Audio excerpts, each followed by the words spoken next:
પપ્પા હું લગ્ન માટે રેડી નથી. ને આ મમ્મીની તો મોટા પપ્પા સામે બોલતી જ પણ થઈ જાય છે ને તમે પણ કંઈ કહેશો નહીં, હે ને? હા પપ્પા, હું સમજુ છું કે એ મોટા પપ્પા છે, એમની વાતનું માન રાખવું જોઈએ, પણ એમની વાતનું માન રાખવું અલગ વાત છે ને પોતાનું સન્માન એમને સોંપવું અલગ. મમ્મીનું તો મને કંઈ સમજતું જ નથી. આખો દિવસ મારા લગ્ન, મારા કરિયરને લઈને મારા પર દાદાગીરી કરતી હોય છે.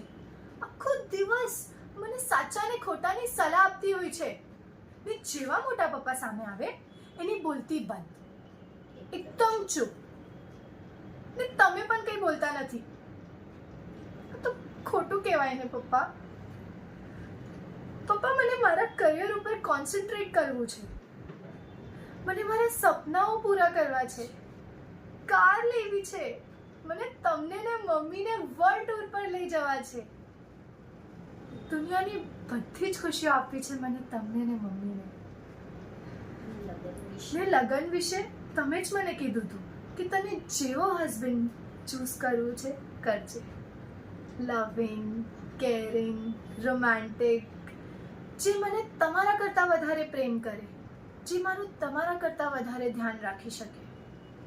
પપ્પા, તમે જ મને શીખવું છે કે જે વસ્તુ ગમતી હોય એ વસ્તુને પામવા માટે એના સપનાઓ જુઓ ને એ સપના પૂરા કરવા માટે જે પણ કાંઈ કરવું પડે કરો. તો મને મારા સપના પૂરા કરવા જોઈએ, રાઈટ? જે આ સપના પૂરા કરવા માટે મને મોટા પપ્પાના વિરુદ્ધ પણ જવા પડે તો હું જઈશ. બસ મારા બેસ્ટ ફ્રેન્ડ મારા પપ્પા મારા સાથે હોવા જોઈએ.